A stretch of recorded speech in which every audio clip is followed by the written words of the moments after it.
வணக்கம் உறவுகளே, செய்திகளை பார்ப்போம். சாலையில் பயங்கர ஆயுதங்களுடன் சுற்றித் திரிந்தவர்களை போலீசார் கைது செய்தனர். கைது செய்யப்பட்டவர்களை நீதிமன்றம் நிபந்தனை ஜாமீனில் விடுவித்தது. குற்றவாளிகளுக்கு நீதிமன்றம் ஆயுள் தண்டனை வழங்கி தீர்ப்பளித்தது. இவ்வாறான செய்திகளை எல்லாம் நாம் நாள்தோறும் செய்தித்தாள்களிலே ஊடகங்களிலே பார்த்து வருகின்றோம்.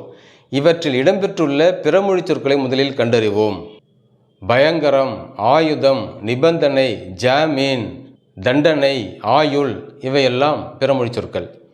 இந்த பிறமொழி சொற்களுக்கான தமிழ் சொற்களோடு இந்த சொற்றொடரை அமைத்து பார்ப்போம். எவ்வாறு இருக்கிறது என்று பாருங்கள். கொடுமையான கருவிகளுடன் சுற்றித் திரிந்தவர்களை காவலர் சிறைப்பிடித்தனர். குற்றவாளிகளுக்கு முறைமன்றம் கட்டுப்பாடுகளுடன் பிணை வழங்கியது. இரண்டாவது சொற்றொடர். குற்றவாளிகளுக்கு வாழ்நாள் முழுவதும் ஒறுப்பளித்து முறைமன்றம் தீர்ப்பளித்தது.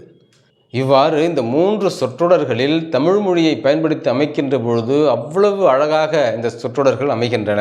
பிறமொழி சொற்கள் என்னென்ன பார்ப்போமா? பயங்கரம், கொடுமை; ஆயுதம், கருவி, படைக்கலன்; நிபந்தனை, கட்டுப்பாடு; ஜாமீன், பிணை; ஆயுள், வாழ்நாள்; தண்டனை, ஒறுப்பு. மீண்டும் பார்ப்போம்.